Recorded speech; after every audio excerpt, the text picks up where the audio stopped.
how do you? Aldridge was too long for Draymond though. But that He got a couple big man moves. But that's what I've been. He was too long. And that's what I've always said. Put his ass in the post. Draymond is strong as shit, but come on, Aldridge, you like wide, strong. Every time when Aldridge was coming down and he was going up, like Draymond couldn't do nothing because LaMarcus is so long. You have to do that, bro. Like any. I was like, yeah, eat his ass up. Not starting Tim and also not playing him a lot of minutes. I was cool with it because for one, Bogut wasn't playing, so you didn't really need him for that. And then it allowed you to adjust to their small ball. So and Diaw, come on, man, Diaw got that old man game in the post. He was abusing Barnes too. Killing Barnes. He was like, get your little ass. He was killing Morris is thick. He was backing down the shit out of fucking Harrison Barnes. I was like, yeah, Barnes, eat all that up. But you know what though? Okay, so when Golden State is healthy, that right there is not always going to be Barnes. That's going to be Iguodala. I think that's tougher for Diaw. Nah. No, not on the block. Are you kidding? You remember what Diaw? No, I'm saying tougher than Barnes. I'm not saying tough. I'm not saying like he can't do. Nah, man. You don't think he's tougher than Barnes? Remember what? Didn't Diaw get LeBron? He's too big. He's too wide. And Barnes know how to use his body. Yeah. He know how to use his body. I didn't say he wasn't a baller, man. No. I'm just saying like he would dollar guard him. Well, help me remember. Didn't Diaw do the same thing to LeBron a couple of times in the post? Yeah. Yeah, man. Come on, man. Diaw can ball. Look, because all I'm saying is so wide. Iguodala is a better matchup. That's all I'm saying. That's the only point I'm trying I think on the offensive side, yeah. Yes, but even over Barnes, you think that Barnes is a better post defender? It's not going to make a difference. It's not going to make a difference in the block. Yeah, I don't think it's going to make a difference because, like B said, he's so good with his body, man. He don't use his body. He got so many moves, dog. You know how to use that body, man. He know how to use that wide body. It ain't really shit you can do. He can pass. He can rebound. Like he gonna work him too. But Pop got to figure out what he's gonna do with Clay. Because too many times he had Patty Mills and Parker.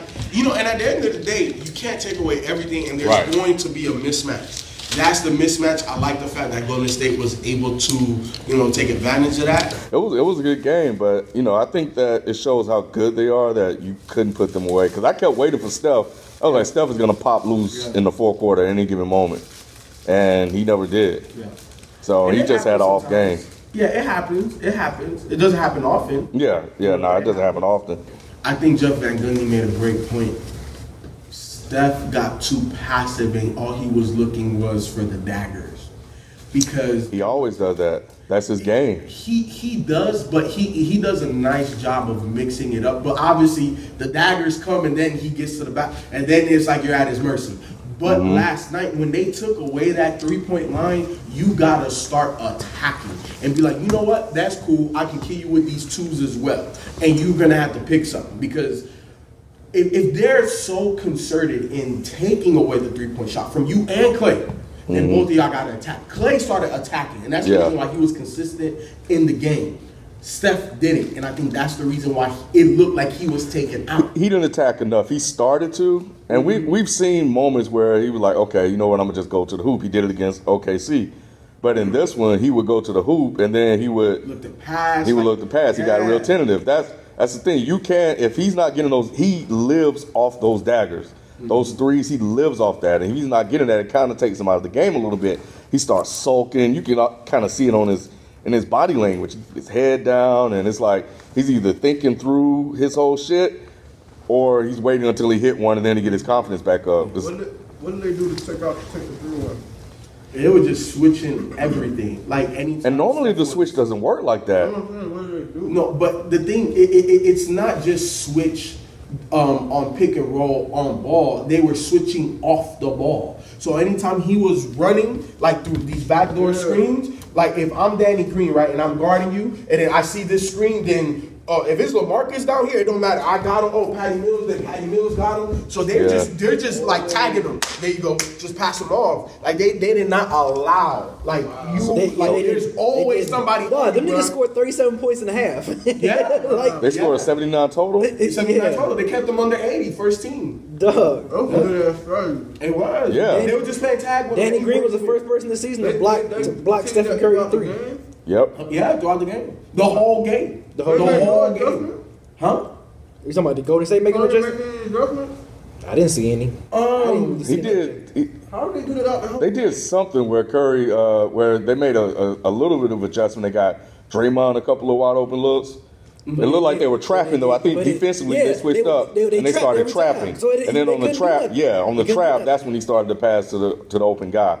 But that was it. And the only other adjustment that he really made was getting Clay the rock in the post against the mismatch. So they were taking advantage of the mismatch. I think that the only other adjustment that could have been made was talking to Steph and be like, yo, bro, attack the rack. Like they're taking this away, attack them, because it didn't matter. Like, they were switching everything. They put LaMarcus out there one-on-one. Duncan was out there, dog.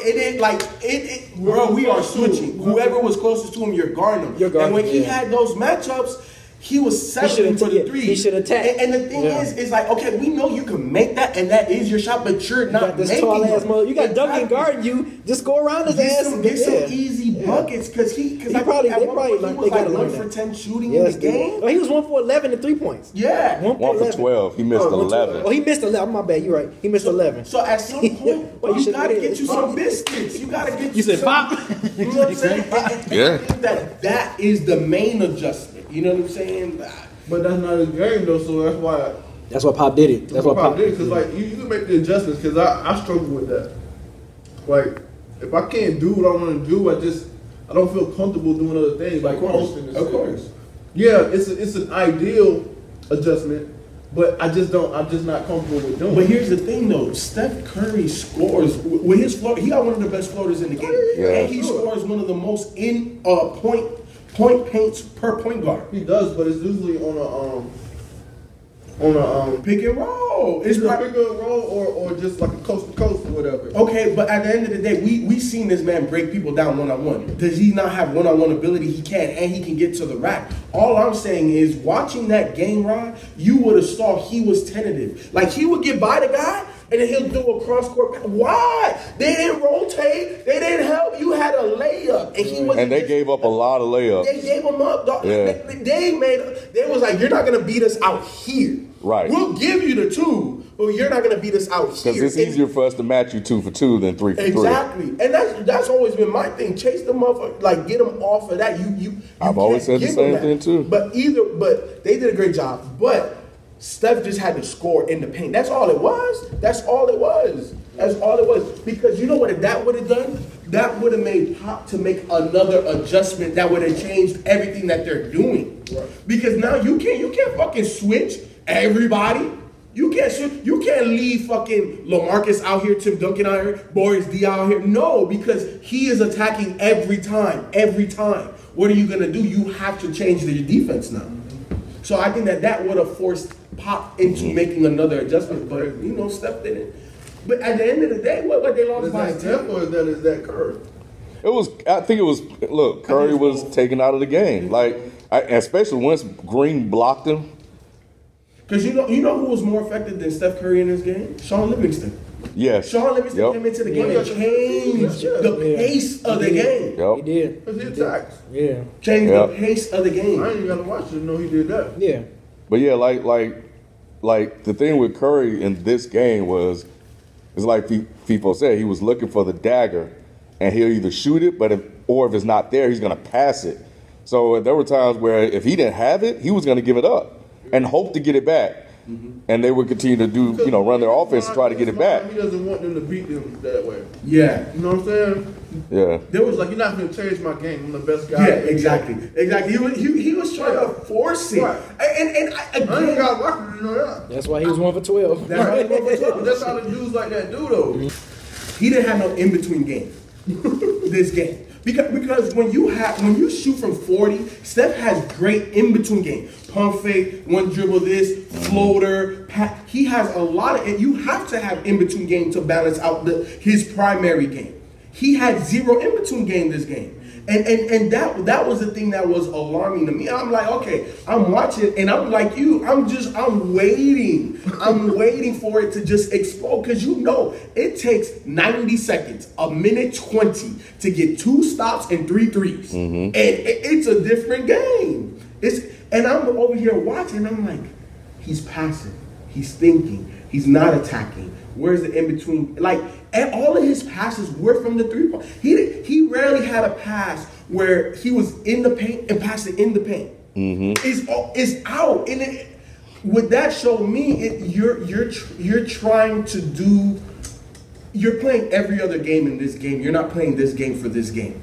You're not playing their adjustments. You know what I'm saying? I think that it is Kerr and Steph because as the head coach, you have to. Ty Lue says it all the time. Hold your best players accountable.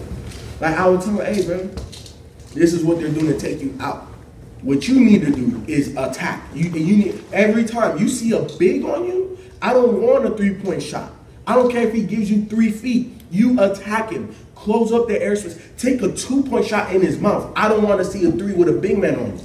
So, but what I mean in between game doesn't always mean I'm killing you with the mid range game. What I mean is that I can operate here and make decisions from here, right? Meaning like I can get you with the pump fake, and now I can get you with the hezzy. Now one dribble, floater, pass. He has in between because you have to balance that 40-foot shit. You got because once you get here. It's more constricted, and you have numbers. You have numbers. Him and Draymond has great in between game. Because once you get him in that pick and roll, and they double team Curry to get, and he's on 3-on-2. He doesn't always shoot this mid range shot. He passes, alley-oops, corner passes. That's what I mean in between game. You know what I think the biggest adjustment was? Obviously, the way he played Steph was fine. The biggest adjustment, because I don't even think that stopping Steph is the key to beating him. I think you have to slow down or match Draymond. And by him starting Kawhi on him instead of Steph, said volumes. But I think Danny Green did a pretty good job on Curry when he was picking him up. Yeah, he did. Here's the thing, though. So why put him on him if you don't have to? I think it was, last night was a byproduct of great defense and partly an off night. Back-to-back, I'll give the back-to-back. Tough game against Dallas. You know, they saw a defensive scheme they haven't seen yet, so they didn't know what to expect and couldn't really make that in-game adjustment to get out of it. Tried to shoot themselves out of it, which they do a lot. Yeah, I mean, like we pretty much watched the Western Conference Finals. I don't see Clippers or OKC interrupting this, stopping this from a Western Conference Finals. This is going to be the Western Conference Finals that we're watching. I don't see it. On our show, I said something I think we saw last night. Pace. Pace is very important for San Antonio to beat Golden State. Because you saw when San Antonio controlled it, they controlled the game. The only time they weren't able to control pace was Sean Livingston was Damn, is that bad? And he kept attacking because he doesn't score from out here like Steph. He scores in that in between, in the paint. He'll put Patty Mills in or whoever, Boris Diaw. He hit a couple of fadeaways on big guys. You know, so I think that is the thing because when Steph and Clay was in there, they tried to push it, but that pace shit fucks them because they take quick shots. So when you come down and Steph or Clay takes a quick 3, and then San Antonio can get it, it's like, okay, motherfuckers, we're going to use some of this rock. You're going to put this shit to the LaMarcus down there. You're going to give Draymond some big man moves. And then you come back down trying to push the pace. You take another quick shot, and it's a miss. That starts to hurt them. To me, you can still push that pace and play that pace, but if you start to miss those early shots, you can still get early shots, but they have to get better. They have to get closer. They have to be layups. And I think that's what Sean Livingston did, and that's what Steph did. And that's why when Steve Kerr went back to that starting lineup, they couldn't take that momentum over because Golden State took over the momentum in the third quarter. Quarter, they took over the momentum, but they couldn't push it like we typically see them do. It's like, oh, okay, a timeout ain't gonna stop it. They gonna come back and go on another 6-0, 8-0 run. And you're gonna call another timeout, and at that point, it's already double digits. You might make a run, and they make 2 threes, and then the game's over. That's what I thought was gonna happen, and it didn't happen. So Popovich, I think is interesting because I think Tim Duncan is actually going to be like a weapon come playoff time because it was interesting that he mentioned that he wasn't going to start only like until a couple minutes before the game right? So he's making Golden State think, oh, okay, we're like Tim Duncan's gonna be out there. He doesn't play that much. When he did play, was he that effective? No. But he's Tim fucking Duncan, man. He's Tim Duncan, and I think that he's gonna come out big in the playoffs. I know Tim Duncan got a lot of praise for coming off the bench. Not like he had much to say, but Tim Duncan has been around for so long that, you know, he knows his game is where it's at right now. He's not gonna. And trust in Pop. Yeah. Like, bro, like that's Pop. If Pop says, look, Tim, this game, you ain't got it. Look, Tim. All right. you might be the greatest power forward, but guess what? You wouldn't be that without this man. So if he says, yo, just chill, what is there to say? I'm good. I see y'all next game. Ain't nothing. And he was chilling too. Tim Duncan was chilling. Every time they showed him up, he sure was, wasn't he? He was chilling. But I think the other thing, kind of going back to what you just said about Popovich and the reserves, is that even when the game was tight and it seemed like Golden State kind of was trying to take that momentum, he never went. He waited to put Kawhi in and LaMarcus Aldridge. He let his reserves stay out there, and they were messing up. Like he had West out there, and Danny Green couldn't hit a shot. Patty Mills was messing up the offense. Manu Ginobili couldn't get the offense going, but defensively they were still locked in. But offensively they couldn't score. They could barely score, and the offense just was a mess. But he trusted those guys, and he let them stay out there to work through it. And I think he's like, in the playoffs, we're still going to need you guys. And you guys have to figure out how to play against this defense. Because Golden State's defense was on last night. It was on. And they created a lot of turnovers. They barely scored 90-something. Yeah, they did. You know what I find interesting in these series? Well, these two games that I've watched? Tony Parker either looks too slow or too fast. Patty Mills is a better matchup against Golden State. But he had an off game last night. He couldn't hit a shot. He did, but that's what I'm saying. Like last night when I watched him, physically, he looked like young Tony. He was out there with the quick spin. He was missing layups and jumpers and everything, but physically, he just looked quick. He looked like young Tony. But the first game, he looked like old Tony. So in both games, Patty Mills outplayed Tony Parker. I don't know. To me, just based off of the two games I've seen, I think Patty Mills is a better matchup for Golden State. I think he could be a difference maker because if he actually starts hitting shots, you know, it'll put more pressure on Golden State because he had a couple of moments. He's done that. Like, he'll have his moments. There will be a Patty Mills moment in a San Antonio game. He hasn't had those the first two games. And even when the offense was out there, he kind of it looked disjointed at times. And I'm like, man, he's to me, he was the depth of them. It was better with Parker was in the game, but Parker was. And the second one? Yeah. You think so? Nah, Look how close this is, dude.